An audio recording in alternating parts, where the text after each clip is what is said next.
Fast news నేను Mank రచన news update చూద్దాం. హిమాచల్ ప్రదేశ్ లో క్లౌడ్ బరస్ట్ పొంగి పొర్లుతున్న వాగులు, భయాందోళనకి గురవుతున్న ప్రజలు. హిమాచల్ ప్రదేశ్ రాష్ట్రంలోని కూలు జిల్లాలో క్లౌడ్ బరస్ట్ కారణంగా భారీ వర్షాలు కురుస్తుండటంతో కొట్టుకుపోతున్న రహదారులు, వాహనాలు. రహదారులు కొట్టుకుపోవడంతో ట్రాఫిక్ లో ఇరుక్కున్న ఇద్దరు మంత్రులు. హిమాచల్ ప్రదేశ్ లో ఎడతెరిపి లేకుండా కురుస్తున్న భారీ వర్షాల కారణంగా జనజీవనం అస్తవ్యస్తమైంది.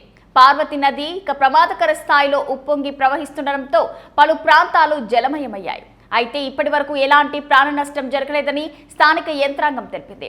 అనేక చోట్ల చెట్లు కూలిపోయాయి. నిర్మాణ sub divisional magistrate Manmohan Singh మాట్లాడుతూ కుండపోత వర్షాల కల్లా వరద లాంటి పరిస్థితులు నెలకొన్నాయని తెలిపారు. అయితే ఇప్పటి వరకు ఎటువంటి ప్రాణ నష్టం సంభవించలేదని ఆయన స్పష్టం చేశారు. మరోవైపు హిందుస్థాన్ అలాగే టిబెట్ జాతీయ రహదారిపై జక్రి వద్ద కొండ చర్యలు విరిగిపడడంతో ఆ మార్గంలో రాకపోకలకు అంతరాయం ఏర్పడింది. లార్జ్ జల విద్యుత్ ప్రాజెక్టు వద్ద పటిష్ట చర్యలు చేపట్టిన ప్రభుత్వం 7 దశాబ్దాల్లో అత్యంత తీవ్రమైన వరదలను చవి చూసిన కుల్లు జిల్లాలోని 126 మెగావాట్ల లార్జ్ జల విద్యుత్ ప్రాజెక్టును గత నెలలో దాదాపుగా 250 కోట్ల వ్యయంతో ఆదుకరించి ప్రారంభించినట్లు ప్రభుత్వం వెల్లడించింది.